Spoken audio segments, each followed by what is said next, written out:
Seetharama serial ಕಟು ಸತ್ಯವನ್ನು ತಿಳಿದು ಕಂಗಾಲಾದ Ashoka Chandni ಚಾಲೆಂಜ್ಗೆ Shriram Snehana ಕಾರಣಘಟ್ಟ.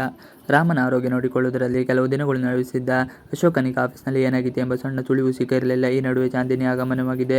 Finance section head ಆಗಿ ಅಧಿಕಾರ ವಹಿಸಿಕೊಂಡು ಅಶೋಕನ ಗಮನಕ್ಕೆ ಬಂದಿಲ್ಲ. ಇದೀಗ ಈ ಬೆಳವಣಿಗೆ ಪ್ರಿಯಾ ಮೂಲಕ ಅಶೋಕನಿಗೆ ಗೊತ್ತಾಗಿದೆ. ಒಂದು ಕ್ಷಣ ಅಶೋಕ ಶಾಕ್ ಆಗಿದ್ದಾನೆ. ಮತ್ತೊಂದು ಕಡೆ ಭಾರ್ಗವಿ ಬಳಿ ಆಫೀಸ್ನ ವಿಚಾರಗಳನ್ನು ಚಾಂದಿನಿ ಚರ್ಚೆ ಮಾಡುತ್ತಿದ್ದಾಳೆ. ಅಶೋಕ್ ನನ್ನ ಎಲ್ಲ ಕೆಲಸಗಳಿಗೆ ಅಡ್ಡಗಾಲಾಗುತ್ತಿದ್ದಾನೆ.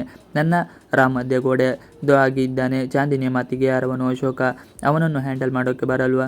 ಇದು ಒಂದು ವಿಷಯನಾ ಎಂದು ಚಾಂದಿನಿ ಬುದ್ಧಿಗೆ ಹೇಳ್ತಾಳೆ. ದೇಸಾಯಿ ಕುಟುಂಬದಲ್ಲಿ ನೀನು ಒಬ್ಬಳು ಆಗಬೇಕಂದ್ರೆ ಎಲ್ಲವನ್ನು ಸರಿಯಾಗಿ ಹ್ಯಾಂಡಲ್ ಮಾಡಬೇಕು ಎಂದಿದ್ದಾಳೆ. ಸೀತಾ ರಾಜೀನಾಮೆ ವಿಚಾರ ಮುನ್ನೆಲೆಗೆ ಇನ್ನೊಂದು ಬದಿ ಅಶೋಕ ತನ್ನ ಅವಮಾನವನ್ನು ಕ್ಲಿಯರ್ ಮಾಡಿಕೊಳ್ಳಲು ಉದ್ದೇಶಕ್ಕೆ ತಾತ ಸೂರಿ ಬಳಿ ಮಾತಿಗಿಳಿದಿದ್ದಾನೆ. ಆಫೀಸ್ನಲ್ಲಿ ಚಾಂದಿನಿಯ ಎಂಟ್ರಿ ಬಗ್ಗೆ ಕೇಳಿದ್ದಾನೆ. ಅದಕ್ಕೆ ಹೌದು ಎಂದಿದ್ದಾರೆ ಸೂರ್ಯಪ್ರಕಾಶ್.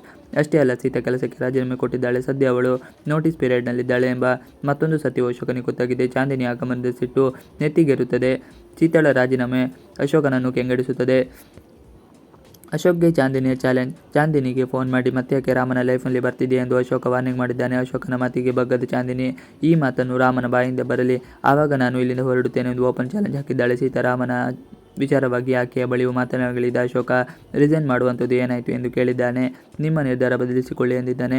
ಪ್ರೇಮ ನಿವೇದನೆಗಾಗಿ ರಾಮ್ ರೆಡಿ. ಈ ನಡುವೆ ಸಿಹಿಯನ್ನು ಮನೆಗೆ ಕರೆಸಿಕೊಂಡಿದ್ದಕ್ಕೆ ಸೀತಾಳಿಗೆ ಮೆಸೇಜ್ ಮಾಡಿದ್ದಾನೆ ಶ್ರೀರಾಮ. ಅಷ್ಟೇ ಅಲ್ಲ, ತಾನು ನಾಳೆ ಆಫೀಸ್ಗೆ ಬರ್ತಿರುವ ಬಗ್ಗೆಯೂ ಮೆಸೇಜ್ ಹಾಕಿದ್ದಾನೆ. ರಾಮನ ಈ ಮಾತಿನಿಂದ ಸೀತಾ ಮೊಗದಲ್ಲಿ ನಗು ಉಕ್ಕಿದೆ. ರಾಮ್ ಮೊದಲಿನಿಂದ ಆಫೀಸ್ಗೆ ಬರೋ ಹಾಗಿಲ್ಲ ಎಂಬ ಸಂಭ್ರಮದಲ್ಲಿದ್ದಾಳೆ. ಕೊನೆಗೆ ಕ್ಷಮಿಸಿ ಎಂದು ಕೇಳಿದ್ದಾಳೆ. ಇನ್ನು ತಡ ಮಾಡೋಕ್ಕಾಗಲ್ಲ, ಸೀತಾಳ ಮುಂದೆ ಪ್ರೇಮ ನಿವೇದನೆ ಮಾಡ್ತೀನಿ ತನ್ನೊಳಗೆ ಹೇಳಿಕೊಂಡಿದ್ದಾನೆ ರಾಮ್. ಈ ನಡುವೆ ಆಫೀಸ್ಗೆ ಹೋಗಲು ಸಿದ್ಧನಾಗಿದ್ದ ರಾಮ್ಗೆ ಚಾಂದಿನಿ ಎದುರಾಗ್ತಾಳೆ. ಇವಿಷ್ಟು ಇವತ್ತಿನ ವಿಡಿಯೋ ಇಷ್ಟ ಆದರೆ please like, share and subscribe ಮಾಡಿ. Thanks for watching video.